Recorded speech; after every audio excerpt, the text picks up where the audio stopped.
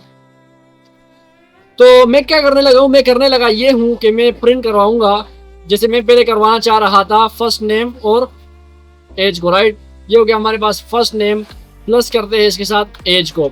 अब एज को आप लोग देख सकते हो कि पहले हम लोगों ने जब करने की कोशिश की थी तो वो नहीं हो रहा था।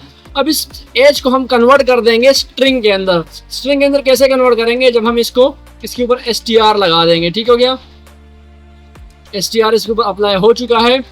अब ये एज क्या होगा, स्ट्रिंग की मदद से, स्ट्रिंग कंस्ट्रक्टर की मदद से स्ट्रिंग के अंदर कन्वर्ट हो जाएगा। अब अगर मैं इसको प्रिंट करवाऊंगा तो ये मुझे एरर नहीं देगा, ठीक है। तो मैं रन करवाता हूँ।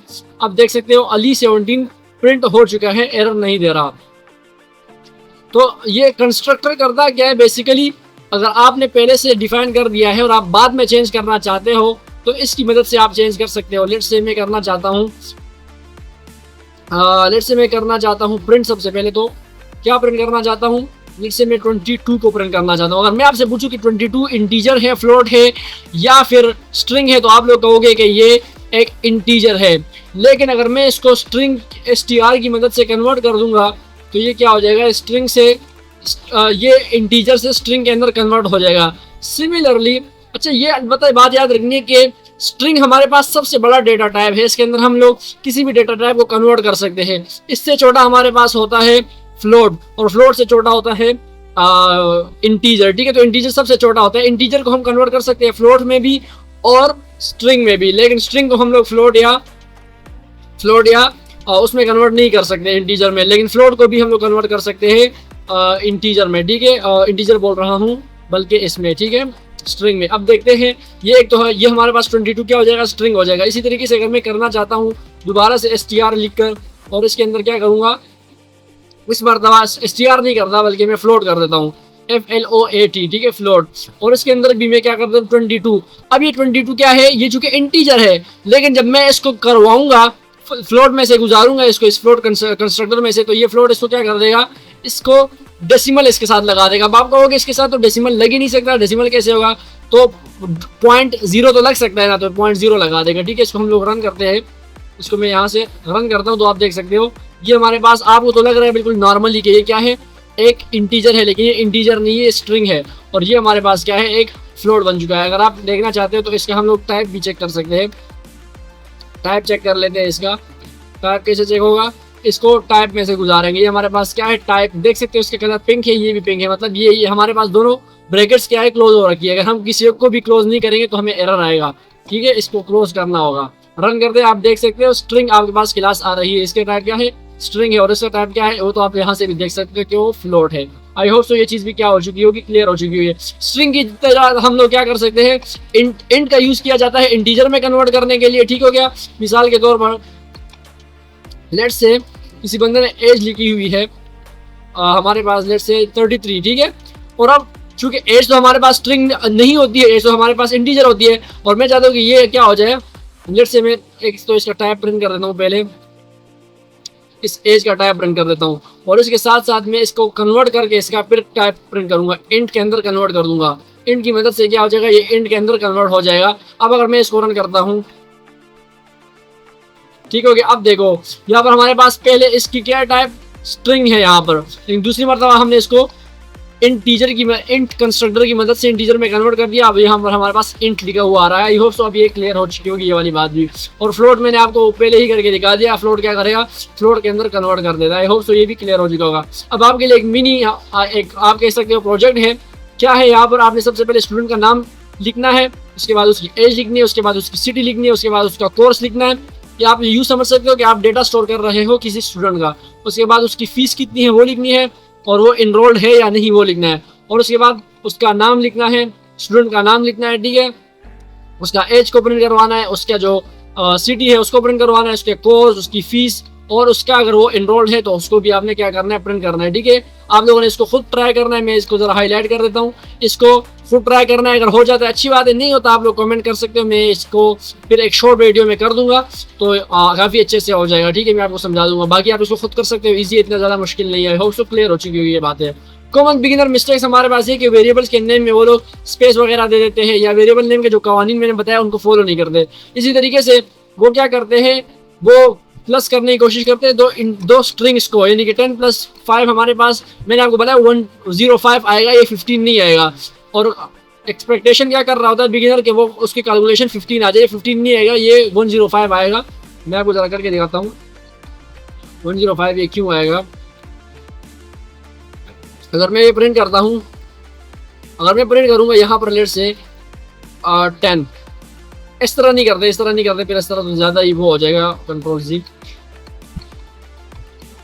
मैं यहाँ पर क्या कर देता हूँ एज, बल्कि यहाँ नहीं करता, यहाँ पर ऑलरेडी मैंने काफ़ी कुछ लिख दिया है। जरा hello.py में चलते हैं ज़रा, और यहाँ आकर मैं यहाँ पर लिख देता हूँ, एक दो मैं इसको क्लियर कर देता हूँ। ठीक है, ये CLS ठीक हो गया, इसको क्लियर कर देता हूँ। यहाँ पर मैं लेट से एज लिख देता हूँ। एज हमारे पास क्या है, और लेट से हमारे पास एज फिलहाल नहीं लिखता, फिलहाल मैं x लिख देता हूँ। x इक्वल्स लेट से 5 है और दूसरा हमारे पास y है, और इस 5 को मैं ऐसे लिख देता हूँ, लेट से ये हमारे पास 5 है और यहाँ पर हम लोग y लिख देते हैं, और ये हमारे पास लेट से क्या है 6 है। अब मैं z के अंदर या डायरेक्टली प्रिंट करवा लेता हूँ। प्रिंट करवाने से क्या होगा, अगर मैं x + y करूँगा, x + y करने से क्या होगा हमारे पास, अच्छा ये दोनों तो प्रिंट ऐड हो जाएंगे। ठीक है, क्योंकि ये दोनों ऐड हो सकते हैं, लेकिन किस तरह ऐड होंगे, हमारे पास 56 आएगा। एरर तो नहीं आएगा लेकिन 56 आंसर आएगा इंस्टेड ऑफ, बजाय इसके कि ये 11 आंसर आ जाए। ठीक है, देखो यहाँ पर आपको अब आंसर क्लियर हो जाएगा। यहाँ पर आकर सॉरी इसको नहीं प्रिंट करवाना, पाइथन लिखते हैं सबसे पहले, और पाइथन लिखने के बाद टेप hello1.py है, इसको मैं प्रिंट करवाता हूँ। तो आप देख सकते हैं 56 आंसर आ रहा है इंस्टेड ऑफ 11। तो ये हमने क्या करना होगा, पहले इसको कन्वर्ट करना होगा स्ट्रिंग में, इंटीजर में। इंटीजर में कैसे कन्वर्ट होगा, इसको नीचे आकर लेट से हम कन्वर्ट कर देते हैं, या यहाँ पर भी कन्वर्ट कर सकते हो। लेट से मैं इसको इंटीजर कर देता हूँ, ये क्या हो जाएगा इंटीजर हो जाएगा, साथ में ये भी इंटीजर हो जाएगा।